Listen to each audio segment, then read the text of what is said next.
The sun hung low over the dusty expanse of Caleb West's ranch, casting long shadows across the weathered fence posts that marked the boundaries of his land. At 32, Caleb had spent the better part of his adult life working this harsh stretch of territory, following in the footsteps of his grandfather who had carved out this homestead from the unforgiving wilderness decades before. The isolation had suited him well enough, or so he told himself as he rode the perimeter each evening, checking for breaks in the wire and signs of trouble. On this particular afternoon, as the desert heat began to ease and the first cool breeze of evening stirred the sage brush, Caleb spotted movement near the old water hole at the eastern edge of his property.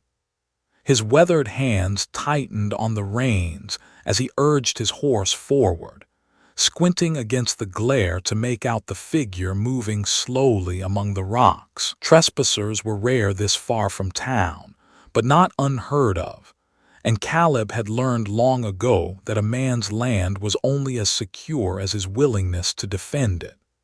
As he drew closer, the figure resolved into that of an elderly Apache man, his silver hair braided and hanging past his shoulders, his face carved with deep lines that spoke of many years under the desert sun. The man moved with the careful deliberation of advanced age, picking his way among the stones near the water's edge with a walking stick carved from what appeared to be mesquite wood. He wore traditional clothing mixed with practical elements, his movements suggesting both reverence for this place and intimate familiarity with its contours. Caleb dismounted and approached on foot, his boots crunching on the gravel. "This is private land, old man," he called out, his voice carrying the authority he'd learned to project when dealing with unwelcome visitors. "You need to move along." The Apache man turned slowly, his dark eyes meeting Caleb's with a steady gaze that held no fear, only a quiet dignity that gave the cowboy pause. "I am Talon Moon," the elder said, his voice carrying despite its softness. "This place knew my people long before your fences marked it as yours." The words stirred something uncomfortable in Caleb's chest, but he pushed the feeling aside. "That may be, but the deed says otherwise now. I don't want trouble, but I won't have people wandering my property without permission." Talon nodded slowly, as if he had expected this response. "Your grandfather understood the old agreements," he said, turning back toward the water. "Perhaps you have forgotten them." "My grandfather's been dead 15 years, Caleb replied, his tone softening slightly despite himself. Whatever arrangements he might have made died with him.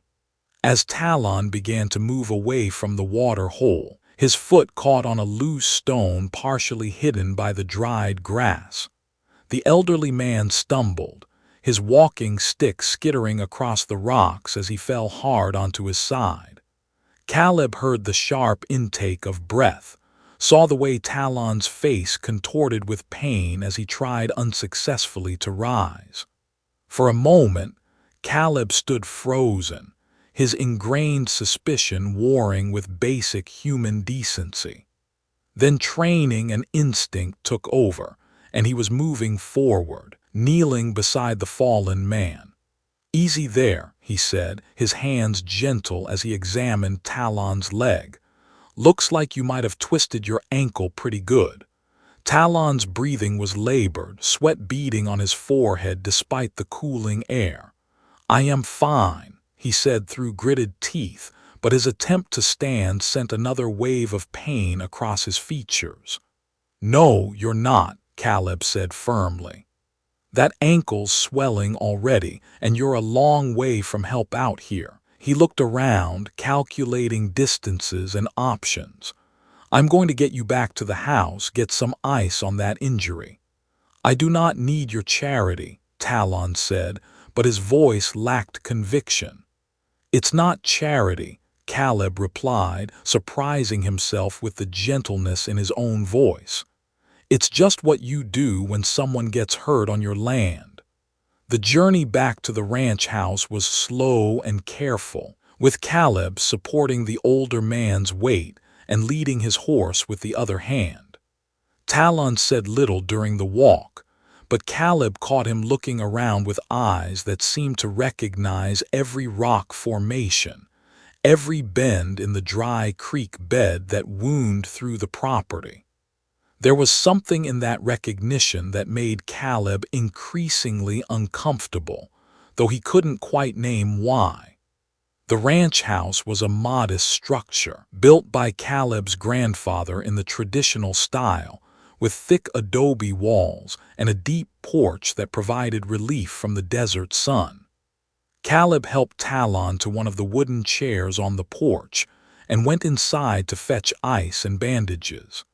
As he wrapped the swollen ankle, he found himself studying the older man's face, noting the intelligence in those dark eyes, and the way Talon's gaze seemed to take in every detail of the house and surrounding buildings. "Your grandfather built well," Talon said quietly, as if reading Caleb's thoughts. "He understood this land." "You knew him?" Caleb asked, pausing in his work. "Samuel West was a good man," Talon replied. "He respected the old ways, understood that some agreements run deeper than papers and deeds." Before Caleb could ask what that meant, the sound of approaching horses reached them from the distance. Both men looked toward the horizon, where a cloud of dust marked the approach of several riders. Talon's expression grew serious, and he attempted to rise from the chair. "You should go inside," Talon said urgently. "My son comes, and he may not understand why I am here." But it was too late for escape.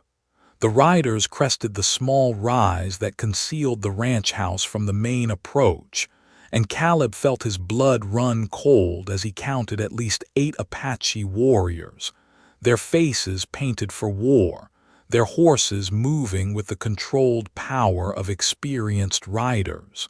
At their head rode a man who could only be Talon's son, his bearing regal despite his obvious youth, his eyes scanning the scene before him with the calculating gaze of a born leader. Kalen Moon was perhaps 30 years old, his black hair braided with feathers and silver ornaments that caught the last rays of sunlight. He wore traditional Apache war paint, but his clothing was a mixture of native dress and practical elements that spoke of a man who moved easily between worlds. His presence commanded attention even before he spoke, and when his eyes fell on his father sitting on Caleb's porch with his ankle bandaged, those eyes grew hard as winter stone. The warriors spread out in a semicircle around the porch, their weapons ready but not yet drawn. The tension in the air was thick enough to cut with a knife, and Caleb found himself calculating odds and distances, knowing that if this went wrong, he wouldn't last long enough to regret his decisions. Kalen dismounted and approached the porch with measured steps, his gaze moving between his father and Caleb. When he spoke, his English was perfect, carrying only the faintest trace of accent. "Father, are you injured?" "A fall," Talon replied calmly. "This man helped me." Kalen's eyes fixed on Caleb, and the cowboy felt as if he were being weighed and measured by a force of nature. "You are Samuel West's grandson." It wasn't a question, and Caleb nodded slowly. "Caleb West, this is my land now."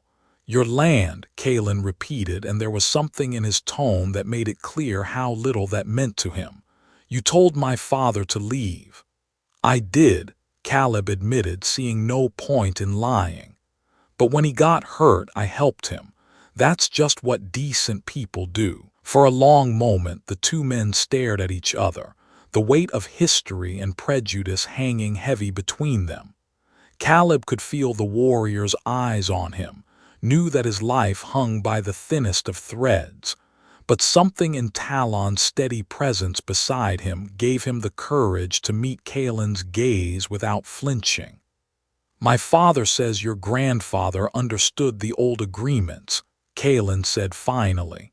"Do you know what he means?" Caleb shook his head. "Grandfather died when I was 17. If there were agreements, he never told me about them." Kalen studied him for another long moment, then looked at his father.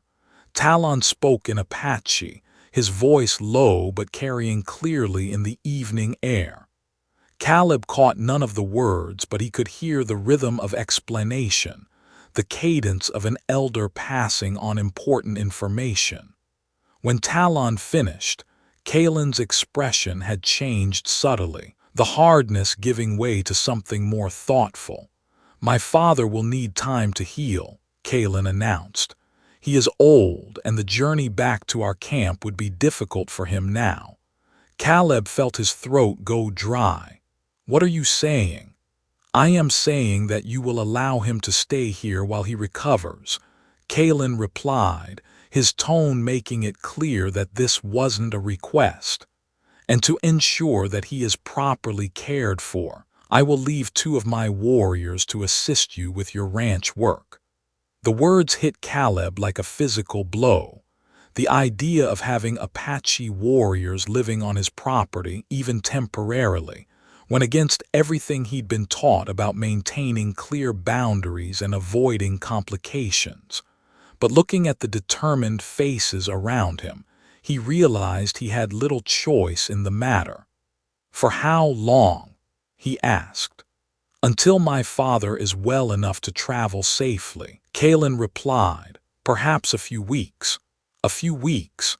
Caleb's mind raced as he considered the implications.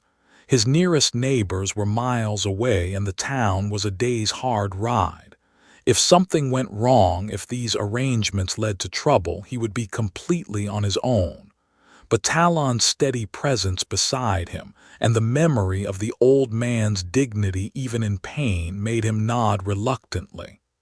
"All right," he said. "Your father can stay in the guest room, but I want your word that there won't be any trouble." Kalen's expression softened slightly, the first hint of what might have been approval. "You have it. The warriors I leave will be Nayeli and Ahiga. They are good men, and they will earn their keep." As the sun finally disappeared behind the western mountains, painting the sky in shades of orange and purple, Kalen prepared to leave with most of his band. But before mounting his horse, he approached Caleb one more time, speaking quietly so that only the cowboy could hear.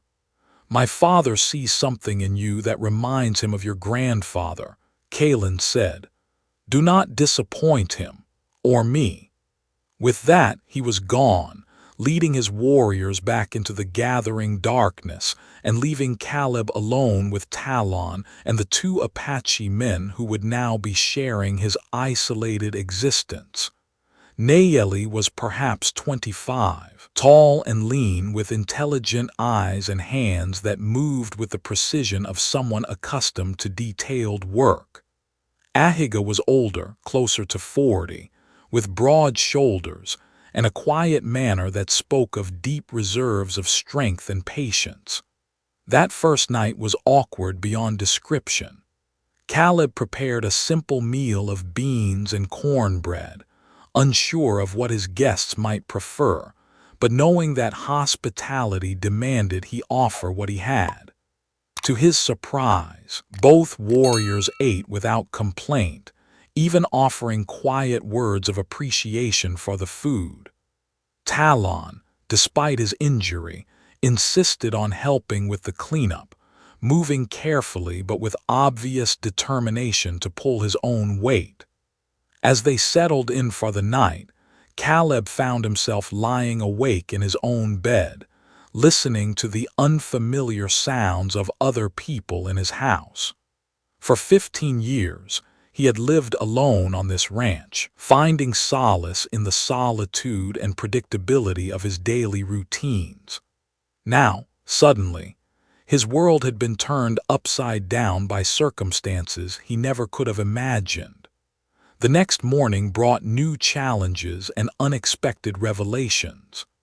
Nayeli, it turned out, had an almost supernatural understanding of horses, and he spent the early hours examining Caleb's small herd with the eye of someone who had been born to work with animals. Ahiga demonstrated an intimate knowledge of the land itself, pointing out places where the fencing could be improved and suggesting modifications to the water system that would make it more efficient. "Your grandfather taught us much about cattle ranching," Ahiga explained as they worked together to repair a section of fence that had been damaged by wild animals. "In return, we shared our knowledge of this land. It was a good arrangement." Caleb paused in his work, hammer in hand, struck by the casual way Ahiga spoke of cooperation between their peoples. "What kind of arrangement?" "Water rights," Ahiga said simply. "Grazing areas, safe passage for both our peoples. Your grandfather understood that this land was big enough for all of us if we worked together instead of fighting." Over the following days, as Talon's ankle slowly healed and the routines of the ranch continued, Caleb found himself drawn into conversations that challenged everything he thought he knew about the history of his family's presence in this territory. Talon, despite his age and injury, proved to be a gifted storyteller, and in the evenings as they sat on the porch watching the stars emerge in the clear desert sky, he painted pictures of a time when cooperation rather than conflict had defined the relationship between the Apache people and the early white settlers. "Your grandfather came here not as a conqueror but as a man seeking to build something lasting," Talon explained one evening, his voice carrying clearly in the still air. He understood that the land would teach him what he needed to know if he listened carefully. Many of his people did not have such wisdom. "But there were fights," Caleb said, remembering stories he'd heard in town about Apache raids and settler retaliation. "People died on both sides." "Yes," Talon acknowledged sadly. "There were those among both our peoples who chose the path of war instead of the path of understanding. But your grandfather and we chose differently. We chose to believe that different peoples could share this land if they respected each other and honored their agreements." As the days passed, Caleb began to see his ranch through different eyes. Nayeli showed him techniques for reading the behavior of cattle that he had never learned, ways of understanding their needs and movements that made the work of managing the herd significantly easier.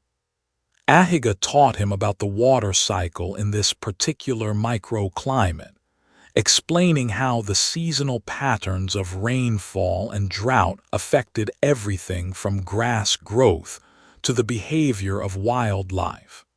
Most surprisingly, both men proved to be excellent workers, approaching each task with a combination of skill and dedication that impressed Caleb despite his initial reservations. They rose early and worked late, never complaining about the heat or the difficulty of the tasks at hand. More than that, they brought a sense of companionship to the work that Caleb hadn't realized he was missing. It was during the second week of their stay that Talon began to share stories that hit closer to home. As they sat around the kitchen table after the evening meal, the old man's eyes grew distant as he recalled specific incidents from his friendship with Samuel West. "I remember the drought of 1878, Talon said, his weathered hands wrapped around a cup of coffee. "The streams dried up, and both our peoples were struggling to keep our animals alive. Your grandfather came to me with a proposal. He had found a spring high in the hills that could supply water for both our herds, but it would require building a system of channels and pools to distribute it fairly. What happened? Caleb asked, genuinely curious despite himself. We worked together for 3 months, Talon continued. Apache and white men, side by side, moving rocks and digging channels. When we finished, the system worked perfectly. Both our peoples survived that drought because we chose cooperation over competition. Ahiga nodded, having heard this story before. My father helped build those channels. He always said it was the hardest work he ever did, but also the most important. The channels are still there, Nayeli added quietly. We maintain them even now, though few people remember why they were built. Caleb felt a strange stirring in his chest, a mixture of pride and regret that he couldn't quite name. Pride that his grandfather had been capable of such vision and cooperation. Regret that such understanding had been lost in the years since Samuel West's death. He found himself wondering what other lessons had died with his grandfather, what other opportunities for mutual benefit had been allowed to wither away. The third week brought an incident that tested the fragile trust that had been developing between Caleb and his unexpected guests. A neighboring rancher named Dutch Morrison rode up to the house one afternoon, his face flushed with anger and his hand resting conspicuously on the butt of his rifle. "Caleb, what in the hell are you thinking?"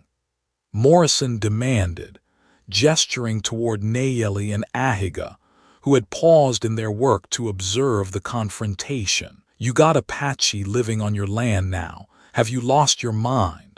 Caleb felt the familiar tension of divided loyalties, the weight of community expectations warring with his growing respect for the men who had been sharing his home.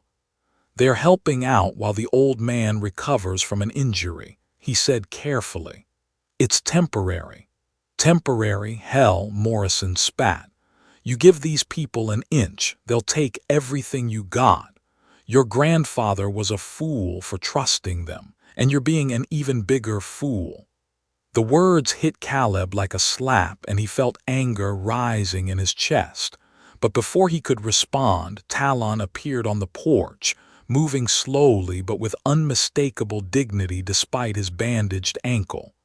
"Dutch Morrison," Talon said, his voice carrying clearly across the yard. "You have not changed."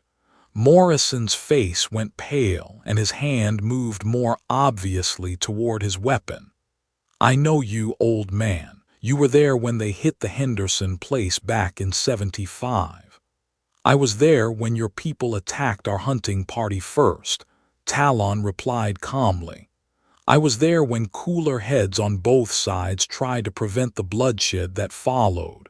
You were not interested in peace then, and I see you are not interested in it now." The confrontation could have escalated into violence, but Caleb stepped between the two men, his own hand ready to draw his pistol if necessary. "Dutch, I appreciate your concern, but this is my land and my decision. These men have been nothing but helpful, and I won't have them threatened." Morrison stared at him for a long moment, then shook his head in disgust. "Your grandfather at least had the sense to keep his Indian friends at a distance.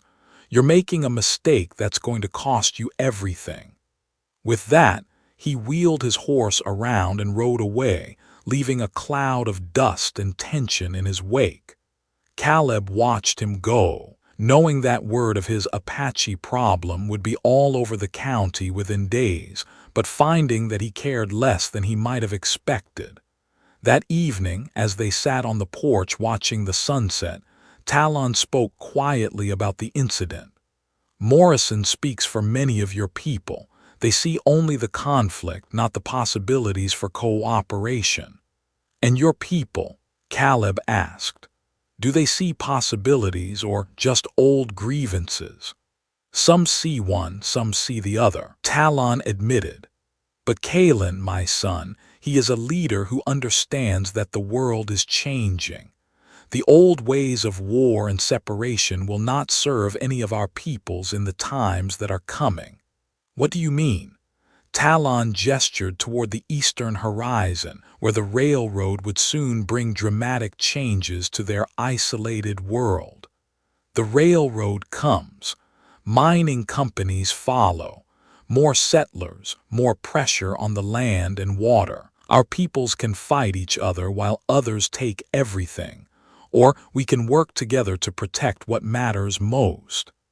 It was a sobering thought, and one that stayed with Caleb as the days continued to pass. He found himself paying more attention to the subtle signs of change that were already visible on the horizon, the survey markers that had appeared along the ridges, the increased traffic of strangers passing through the territory. The world he had known, the isolated world where a man could make his way through hard work and self-reliance, was disappearing whether he acknowledged it or not. By the fourth week, Talon's ankle had healed sufficiently for travel, but none of the Apache men seemed eager to leave. A comfortable routine had developed, one that saw more work accomplished with better results than Caleb had ever achieved alone. More than that, the evenings had become something he looked forward to, filled with conversation and stories that expanded his understanding of the land he called home. It was Nayeli who first broached the subject that had been on all their minds.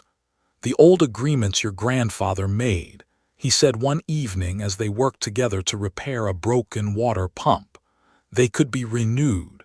Caleb looked up from the mechanism he was examining. What would that mean exactly?